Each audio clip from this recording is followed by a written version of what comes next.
Welcome to Lift Up, a short form spinoff of the Behind the Wind podcast.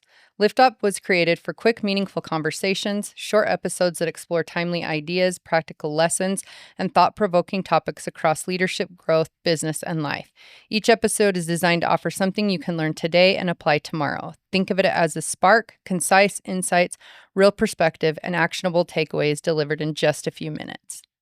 If you work in operations, compliance, finance, HR, or any highly regulated environment within your organization, you've probably felt two things about generative AI at the same time. First, excitement, right? The system is incredibly powerful. It's like the best analyst you've ever hired, can distill complicated documents in seconds, and it can provide structure where none exists. In addition, though, you're probably feeling a bit of unease because in an operational environment, you need to be able to depend on repeatability, documentation, and auditability. And AI is built around probability. And that's the tension where we need to focus. AI isn't magic, it's a predictive engine. It's trained on patterns and it doesn't know anything. It predicts the future based on massive amounts of data. And that means it can accelerate work dramatically, but it also means it can confidently produce responses that sound correct but are not. And in operations, that distinction is pretty important. Let's talk about how AI can actually help in an operational environment. Three spaces in particular: draft acceleration, cognitive offloading, and scenario modeling. From a draft acceleration perspective, it can produce draft SOPs. It can provide policy frameworks. And for example, it might produce the first draft of a proposal paragraph that you're working on. AI compresses the first 50 to 60% of written work, but it does not eliminate expertise. It accelerates structure for customers and partners, but it still requires such subject matter expertise to make sure it's correct. What does that mean for our customers? They get that first draft quicker. Internally, we get that first policy or procedure out. And in some cases, that first draft is much better quality than the draft you would have got otherwise. Cognitive offloading is tied to things such as, we mentioned previously, distilling that regulatory document and looking for risks, identifying gaps in our procedures. For example, imagine you're going to spend a couple hours reading through dense compliance documentation. Your AI can distill that down into items that are relevant for your organization, and that's powerful, especially in high volume environments. Who's got time to read all that documentation? But it's important that those experts understand what they're getting back from the AI. Scenario modeling in AI is tied to things such as looking for edge cases and doing risk-based analysis to identify gaps in our policies and procedures. AI is a thought partner, but it is not the authority. And this is where the discipline matters. There are several key risks to watch out for in an operational space. The first one is data boundary risk. It's very easy to use AI, and your employees are likely to spend time putting in all the relevant information that they need in order to do their jobs well. But some of that data is proprietary or sensitive.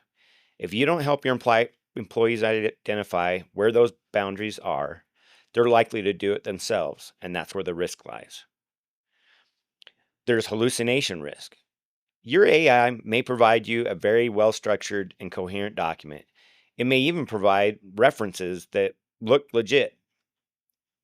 But without somebody who understands the information, who can then go in and make sure that that information is accurate, you're likely to produce information that either the company or your customers rely on, and that's not accurate. One of the most dangerous features of generative AI is that it produces information in a confident tone, which leads to false security. And lastly, it can produce accountability gaps. If you can't answer who owns the document, who understands or is responsible for the details associated with that, then that document becomes definitive And now your individual, if you can call it that, that's responsible for your organizational's understanding of that information is a machine and not your individuals that are inside of your company. The impacts associated with these risks include skill atrophy. Your employees are likely to be coming to you and saying, what about my job? Will it be replaced? Will I still have a job here? And the reality is that as long as they maintain their subject matter expertise, it's not the tool that will replace them, and it's not where the risk comes related to the organization. Things like subject matter expertise, historical references. If your analysts reply or depend too highly on your AI, it's likely that those skills will drift. False confidence. I feel like this is a pretty common theme, right? We've mentioned this several times. But AI produces its output in an authoritative tone and a polished manner. And if we're not careful, that in and of itself may result in us relying on that information too broadly. Strategic homogenization of an organization is also a key space where you might see impacts of utilizing AI too much. An organizational's operational excellence comes from people challenging the status quo, providing their own personal input, and looking for opportunities to improve beyond what is the current norm. Once you train the AI, it's likely to produce the same guidance, the same answers repeatedly. And your organizational's ability to grow and change will come from the judgment and context that those subject matter experts bring. And it cannot be outsourced to a predictive engine. And here's the practical part. Responsible AI adoption in an operational environment should include defining the data boundary, what data can be entered, what data cannot, which tools are approved, what security review has been performed. Then you need to define the role of AI. AI is a drafting accelerator. It's a research assistant and a brainstorming partner and a formatting tool. AI is not compliance. It's not a policy approver, and it's not a financial signatory. A financial decision maker? No. It's critical to preserve the human judgment and the control layer. AI can get you the draft, and then your human experts can validate the output, and leadership is responsible for owning the result. This way, velocity increases, but accountability remains intact. The question isn't, will AI change operations?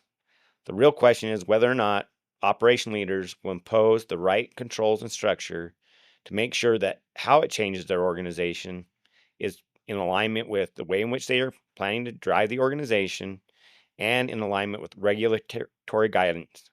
Speed is valuable, but integrity is non-negotiable.